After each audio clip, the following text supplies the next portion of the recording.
Assalamualaikum warahmatullahi wabarakatuh.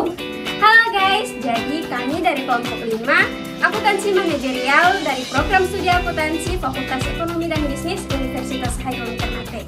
Jadi dari pembuatan video ini kami akan mewawancarai salah satu usaha kuliner yang ada di Kota Ternate, yaitu oleh-oleh khas Ternate dari Ipomoy. Jangan lupa terus ikuti kami ya.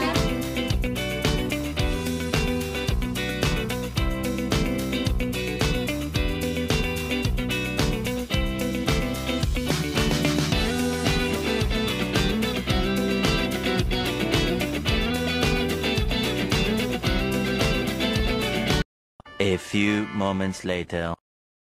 Di sini tuh bertanya seperti itu mengenai ibu berusaha.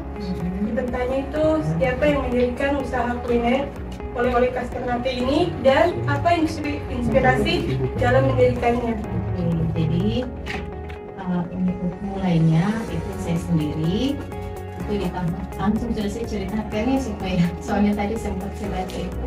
Jadi di tahun 2007 itu ya saya terinspirasi untuk bikin usaha ini karena satu melihat potensi kenari yang banyak di Maluku Utara yang belum dimanfaatkan secara maksimal, itu yang mendorong saya untuk bikin usaha ini. Jadi awalnya itu, dan setelah itu baru ingin memberdayakan ibu gitu ya.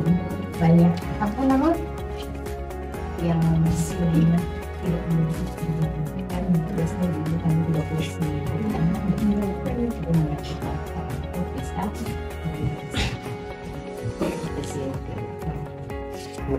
Ya Ibu, kalau boleh tahu nih Bu, kan awal berdiri usaha ini kan pasti ada visi misi. Ya. Bagaimana, apa sih visi misi dari perusahaan ini? Kalau saya visi misinya yang jelas, yang pertama itu saya ingin mengeksplor lebih banyak sumber daya alam di wilayah Maluku Utara ini menjadi satu produktif. Jadi rata-rata kan orang jualan komoditi kan yang keluar dari penari dijual saja di Manado, akhirnya Manado bikin produk dan lain-lain, diklaim bahwa penari itu dari Manado, punya penari itu rata-rata penari itu dari Makin kan dari Maluku Utara. Tapi sekarang malah orang tahu bahwa oleh-oleh penari itu dari luar, dari Manado gitu. Nah itu salah satunya. Jadi lebih eksplor lagi, terus yang kedua itu pemberdayaan perempuan tadi yang saya bilang di rumah tangga, wanita yang di sekolah, terus ibu muda yang sudah menikah tapi mereka kan masih produktif. Jadi harus diberdayakan itu. Jadi ada 2 poin di situ yang saya itu di dalam di situ ada 2 poin. Selanjutnya saya ingin bertanya terkait seiring dengan berjalannya waktu, usaha kuliner oleh-oleh khas Ternate ini telah berkembang. Bagaimanakah struktur organisasi oleh-oleh khas Ternate yang sekarang dan siapa yang pemimpin utamanya? Misalnya selain owner, apakah ada reseller, admin, karyawan atau yang lain sebagainya? Kalau untuk strukturnya bisa lebih jelasnya di situ. Jadi ada owner, ada manajer, ada umum dan keuangan, terus ada juga bagian produksi, ada marketing, ada pemasaran offline, online, dan ada juga penyedia bahan baku dan distribusi. Nah itu bagian-bagian yang kita terapkan di sini karena sebenarnya banyak bagian ya, cuma kita merasa bahwa ini yang lebih penting untuk kita jalankan. Jadi kalau untuk struktur ya tergantung dari perusahaan itu dia mau bagaimana yang dia Selanjutnya, di sini apa saja jenis produk yang dimiliki oleh usaha kuliner oleh khas Ternate dan apakah ada produk yang paling best seller? Ya. Di sini kita produk utamanya, jadi di awal kenapa sampai ada brandnya Ifamoy, karena Ifamoy itu artinya Ifa itu artinya penari dan Moy itu adalah Pulau Makian. Jadi Ifamoy itu dalam bahasa daerah Pulau Makian yang luar itu artinya penari dari Pulau Makian. Nah makanya kita ambil itu karena jenis produk utamanya itu adalah penari. Nah setelah itu baru kita ada beberapa produk lagi yang kita explore. Karena di sini kan kita bukan cuma kenari saja, ada rempah-rempah, ada pala, ada cengkeh. Nah itu kita explore, ada tuna. Gitu. Nah setelah itu, tapi yang untuk produk-produk bestsellernya itu kalau dari kenari kita ada kenari Himalaya, kita ada kenari lada hitam dan kenari original. Nah, sekarang kita sebenarnya minyak kenari. Nah segmentasinya beda lagi. Gitu. Ada mungkin pertanyaan yang kita sebut. Baik Ibu, bagaimana strategi pemasaran dari awal berdirinya usaha kuliner oleh-oleh Khas Ternate ini hingga saat ini? Oke. Kalau untuk strategi pemasarannya, kita di awal itu kita pasarkan hanya di warung-warung kecil. Karena ada beberapa produk yang memang kita kemasnya dalam bentuk sasetan kecil dan kita titipkan di warung-warung kecil. Dan seiring waktu kita mulai, karena waktu itu UMKM belum terlalu se-booming sekarang, sehingga kita masih banyak punya peluang. Nah, di toko-toko juga, toko-toko swalayan, di toko-toko oleh-oleh di bandara. Tapi sekarang kita sudah mulai masuk ke pasar retail kan, yang apa namanya swalayan seperti Family, Indomaret, Hypermart, Multimart. Nah itu untuk lokalnya. Tapi untuk di luar kita ada Ion, kita ada Kmart dan juga ada Market City di Jakarta. Jadi banyak sekali untuk kita kerjasama mulai dari, jadi kita sesuaikan dengan produk apa yang dibutuhkan oleh daerah itu. Masyarakat, jadi kita tergantung dari konsumennya, dia maunya produk yang mana, itu lagi yang kita tawarkan gitu. Jadi tidak semua produk kayak kita punya 30 produk lalu kita tawarkan semuanya, tidak. Jadi yang banyak itu lebih kurangnya kita jualkan di sini, dan di sini mendapatkan pusat oleh-oleh khas. Jadi kalau itu bisa menjadi keanekaragaman ya, maksudnya yang bisa dipilih oleh pelancong gitu. Baik, apakah usaha kuliner oleh-oleh Khas Ternate ini sudah memiliki reseller atau cabang usaha di sekitaran kota Ternate atau kota lain? Kalau kita untuk reseller, kita nggak langsung ke reseller individu itu tidak. Jadi kita lebihnya ke pasar retail yang tadi saya bilang di Indomaret, di Alfamidi. Nah Alfamidi sendiri itu ada 30 outlet di Ternate yang kita taruh gitu, khusus Alfamidi. Belum yang Indomaret, belum kalau Hyper kan baru 1, 2 dengan berbeda. Begitu juga Multimart 2 juga. Yang lainnya ada di toko oleh. Tapi kalau reseller khusus ini, karena kita mensuplai juga di salah satu perusahaan distributor di Jakarta yang dia nanti yang jadi itu reseller ya. Kalau jadi dia tidak, tapi dia tidak menjual langsung, tapi dia bekerja sama dengan mall-mall besar di Jakarta. Gitu. Jadi kita kerjasamanya bukan ke mall-nya, tapi ke perusahaan distributornya. Jadi dia nanti mensuplai gitu ke Jakarta. Dan yang selanjutnya, bagaimana usaha kuliner oleh-oleh Khas Ternate ini berkontribusi pada masyarakat atau lingkungan sekitarnya? Ya jelas ya, sangat nyata. Kenapa? Karena adanya UMKM atau usaha oleh-oleh ini yang jelas bisa merekrut tenaga kerja di sekitar gitu. Jadi mereka tidak perlu memiliki tingkat pendidikannya yang ini, karena kalau misalnya ibu-ibu yang tidak punya ijazah sudah tentunya tidak bisa melamar di perusahaan atau di toko dan lain-lain, karena rata-rata kalau di toko ya pasti harus penampilan atlet kan, serta yang belum menikah terus memiliki ijazah. Kalau yang tidak ada itu sebenarnya itulah yang kita menarik mereka untuk bisa bisa berproduksi bersama-sama. Jadi mereka kan masih produktif, itu kita sama-sama jadi berdampak bersama istilahnya. Bu, apa tantangan terberat yang dialami owner atau ibu ketika pertama kali mendirikan usaha kuliner oleh-oleh Khas Ternate ini? Kalau ditanya tentang tantangan, sudah pasti tantangannya jauh lebih besar ketimbang ini ya. Kenapa? Karena setiap usaha yang kita bangun, yang pertama usaha itu ketika bagaimana caranya supaya orang mengenal itu luar biasa. Karena pertama saya waktu itu kan bikin selai.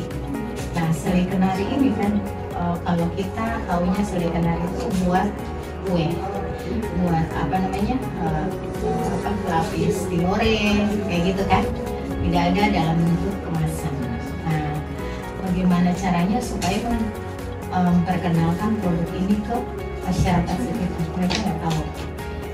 Produk-produk yang lain-lain juga begitu. Nah, itu semua tidak mudah. Kita harus dari mulut ke mulut. Harus kalau dari media tentunya harus memiliki biaya yang banyak. Nah, makanya yang utama saya lakukan adalah dari mulut ke mulut. Siapa saja yang saya temui pasti saya promosikan. Dan alhamdulillah ternyata ada efeknya. Ternyata ada teman yang bawa ke upload di Google. Waktu itu belum ada yang namanya Instagram, belum ada karena di tahun 2007 ya, jadi masih adanya itu baru BlackBerry kalau nggak salah, tapi ini sudah ada ya, maksudnya Google sudah ada. Jadi waktu itu diupload di situ dan salah satu stasiun TV itu datang untuk mengikuti sini. Nah, itu mulai pelan-pelan, tapi tantangannya itu mulai dari tantangan keuangannya, tantangan promosinya, dari tenaga kerja. Jadi semua unsur itu ada semua tantangannya. Tantangannya beda-beda juga.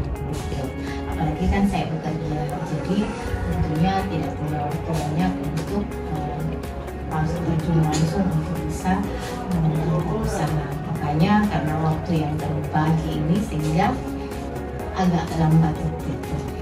Itu tantangannya sih. Jadi waktu, tenaga, uang itu banyak di situ. Promosinya, gitu ya. Baik Ibu, pertanyaan lanjutan. Seperti yang kita ketahui di Kota Ternate ini kan banyak toko-toko yang bergerak di bidang kuliner. Nah, apa yang dapat membedakan usaha kuliner oleh-oleh khas Ternate ini dapat bersaing dengan usaha kuliner lainnya? Kalau kita takut akan persaingan, berarti kita tidak akan berkembang. Kenapa? Kita tidak punya indikator untuk bisa ada pesaing gitu. Kalau kita tidak ada pesaing, terus bagaimana barometer kita gitu untuk bisa meningkatkan produk kita? Kan tidak ada pesaing, terus kita mau tingkatkan yang mana? Maksudnya apa yang bisa memicu kita? Jadi setiap usaha itu punya value yang berbeda, ya kan?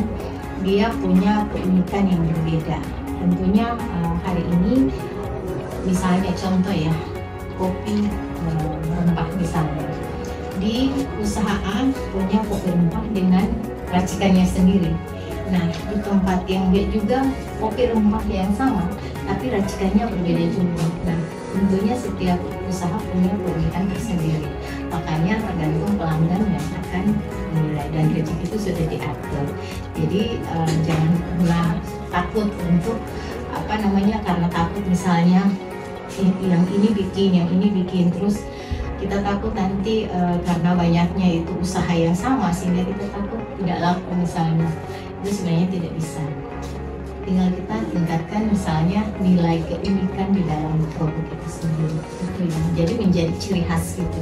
Jadi ketika orang makan, oh ini punyanya si A gitu. Mereka sudah tahu. Dan itu kalau misalnya mereka sudah istilahnya sudah suka, nah kita tidak bisa merubah lagi gitu, karena itu sudah terpatri di otaknya konsumen gitu. Jadi kita tidak bisa lagi untuk mengganti, misalnya kita mau besok ganti lagi, ini ganti lagi, tidak bisa. Kita harus punya resep paten gitu. Di setiap perusahaan itu punya resep paten, jadi tidak bisa ganti. Itu dia yang membedakan gitu. Alfa, Midi, Indomaret itu kan usaha hampir sama kan, tapi mereka tidak takut karena emang rezeki sudah diatur gitu. Tinggal bagaimana cara kita, strategi kita untuk mempromosikan kepada konsumen. Jadi misalnya yang satu pagi-pagi kan kalian lihat tuh, setiap pagi orang lagi jalan pagi, biasanya usaha A, misalnya hypermart, dia kasih keluar produk-produknya di depan, dia gelar di depan, oh ini ada diskon berapa persen gitu. Nah, tidak kalah lagi Indomaret sudah melihat itu, dia juga bikin hal yang sama, begitu juga Alfamart gitu, Alfamidi ya. Nah itu, jadi emang strategi itu selalu ditiru oleh pesaing kita gitu. Tapi harus ada kartu as yang kita pegang, tidak bisa kita genggam untuk memberikan informasi sedetail mungkin. Mereka hanya cukup melihat di depan tapi tidak ke dalam. Baik Ibu, kan di sekarang zaman ini kan sudah serba era digital ya Bu. Iya. Nah, untuk itu apakah oleh-oleh khas Ternate ini sudah memiliki e-commerce atau media sosial tertentu untuk promosi dari produk? Karena kita adalah binaan Bank Indonesia dan selalu kita juga sudah sering mengikuti event-event nasional, event lokal, nasional maupun internasional, sehingga tentunya harus ada punya e-commerce. Nah, e-commerce kita itu ada di Shopee, ada juga sebenarnya banyak. Cuma karena kita belum punya admin, kita itu berganti-ganti terus. Nah, itu kurangnya kita di situ. Kenapa? Karena harusnya kita memperkuat di situ. Cuman karena kita ini adalah oleh-oleh khas daerah, jadi segmen pasarnya lebih ke mereka yang sudah datang sini atau ada yang berangkat itu pasar kita terbanyak. Yang kedua itu kita membuka akses pasar keluar gitu. Tapi kalau untuk digitalnya kita punya Shopee, kita punya ada di Lazada, ada di Blibli juga, terus ada juga yang PLN punya itu mobile PLN, terus ada juga dari pertanahan juga itu Ladara namanya, aplikasi Ladara. Nah, itu aplikasi penjualan juga. Terus ini sekarang kita lagi mau masuk ke Alibaba, dan yang satunya lagi itu aku baru diperkenalkan kemarin oleh Kementerian Perindustrian. Nah, cuman saya belum daftar karena harus banyaknya persyaratan yang harus kita lengkapi. Karena kalau masuk ke situ kan harus ada izin A, B, C, karena kalau itu kan penjualannya internasional, jadi tentunya punya sertifikasi khusus setiap produk. Gitu. Beda kalau khusus, kalau cuma Shopee atau segala macam, tidak perlu hanya ada cuma halal, PIRT atau ND, nah itu sudah cukup. Gitu. Tapi kalau untuk internasional itu harus memiliki yang lain sertifikasinya. Terima kasih Bu atas waktu yang diberikan kepada kami untuk sore hari ini, atas jawaban-jawaban dari pertanyaan-pertanyaan kami. Mungkin kalau ada pesan atau apa ya untuk masyarakat, teman-teman kami, bagaimana untuk menjalankan bisnis yang baik, kalau boleh ada masukan.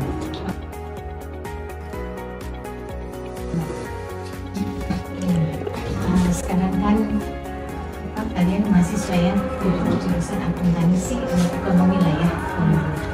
Jadi jangan sampai ketika selesai menjadi pengangguran. Jadi usahakan menciptakan lapangan pekerjaan dengan mulai dari usaha kecil. Jadi UMKM itu mendorong kita untuk bisa menciptakan lapangan pekerjaan dari hal-hal yang terdekat dan kecil gitu. Jadi dari situ baru kita mulai yang besar. Jadi sekarang ini kan sangat banyak ya kesempatan untuk berusaha, banyak sekali banyak sekali kesempatan yang dibuka, baik itu di kampus maupun di umum karena dilaksanakan oleh pemerintah maupun BUMN dan lain-lain. Nah, itu merupakan kesempatan yang baik. Jadi manfaatkan kesempatan itu agar artinya tidak hanya menjadi penonton, tapi menjadi pelaku yang nanti akan ditonton oleh orang banyak. Jadi itulah yang kenapa sekarang itu kan sudah dibuka program kewirausahaan ya, bukan program tapi kuliah ya. Maka kewirausahaan tujuannya itu supaya pada saat selesai ya mungkin sesuai pengangguran.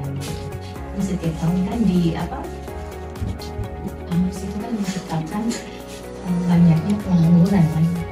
Kita happy dengan acara graduation-nya, sementara kita masih bingung kemana kita kembali. Apakah kita sudah punya pekerjaan?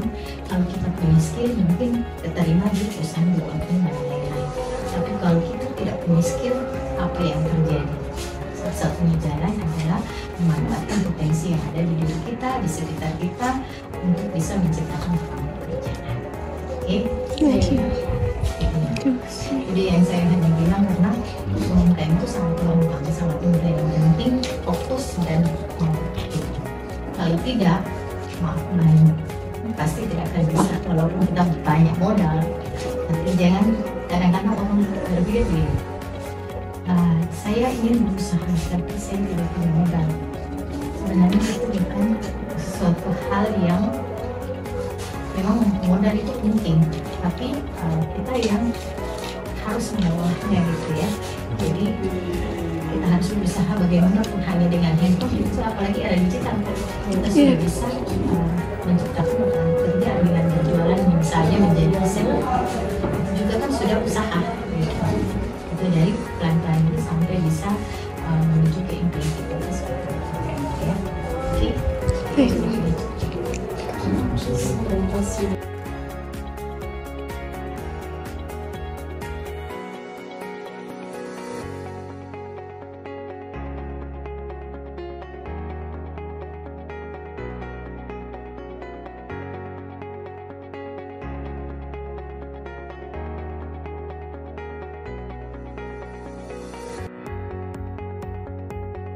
Sekian wawancara dari kami.